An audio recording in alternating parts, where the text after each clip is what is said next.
Assalamualaikum warahmatullahi wabarakatuh. Kami dari kelompok pertama akan menjelaskan manajemen sumber daya manusia. Yang pertama, di sini saya akan menjelaskan pengertian dari manajemen sumber daya manusia. Manajemen sumber daya manusia adalah pemanfaatan para individu untuk mencapai tujuan-tujuan organisasi. Tujuan manajemen sumber daya manusia tersebut adalah meningkatkan kontribusi produktif para karyawan bagi organisasi secara strategis, etis, dan bertanggung jawab sosial. Nah, sumber daya manusia ini adalah aset yang harus dikelola secara cermat dan sejalan dengan kebutuhan organisasi. Nah, yang kedua, ini ada fungsi dan peran manajemen sumber daya manusia. Fungsi dan peran manajemen sumber daya manusia ini dibagi menjadi dua.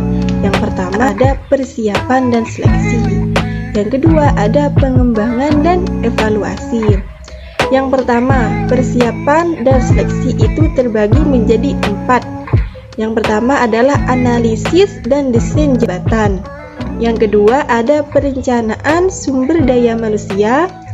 Dan yang ketiga ada rekrutmen. Dan yang terakhir ada seleksi. Dan yang kedua ada pengembangan dan evaluasi, yaitu orientasi, penempatan dan PHK, pelatihan dan pengembangan. Ada perencanaan karir dan penilaian kinerja. Nah, yang ketiga ini ada komponen manajemen sumber daya manusia. Ini terdiri dari yang pertama ada pengusaha, yang kedua ada karyawan, yang ketiga ada pemimpin atau manajer. Assalamualaikum warahmatullahi wabarakatuh. Saya atas nama Wardah Thoyibah. Saya akan melanjutkan presentasi dari rekan saya. Tujuan-tujuan SDM. Tujuan-tujuan SDM memiliki 4 macam, yaitu tujuan organisasional, yang kedua tujuan fungsional, yang ketiga tujuan kemasyarakatan, dan yang keempat tujuan personal.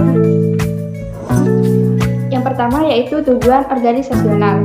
Tujuan manajemen sebagai organisasional adalah sasaran-sasaran formal yang disusun guna membantu perusahaan dalam mencapai tujuannya. Tujuan ini mengenalkan bahwa manajemen sumber daya manusia itu tetap ada atau eksis. Yang kedua yaitu tujuan fungsional.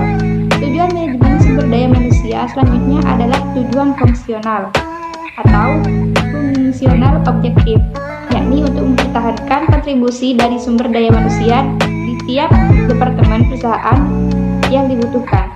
Sumber daya tersebut dipelihara agar memberikan kontribusi yang optimal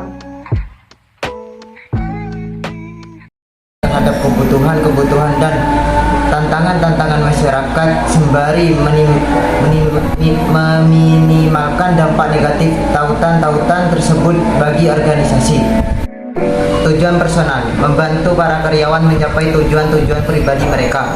Sejauh tujuan-tujuan mendorong kontribusi individual bagi organisasi. Tujuan personal para karyawan akan tercapai jika para karyawan dipelihara, dipertahankan, dan dimotivasi. Jika tidak demikian, kinerja dan kepuasan karyawan akan menurun dan karyawan bisa meninggalkan organisasi. Hubungan fungsi-fungsi MSDM. Seluruh bidang fungsional MSDM saling terhubung erat.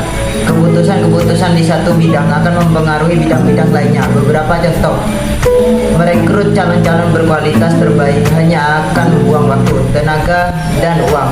Jika kompensasi yang diberikan tidak bisa memotivasi karyawan, sistem kompensasi yang baik tidak akan efektif tanpa ditunjang lingkungan kerja yang aman dan sehat bagi para karyawan.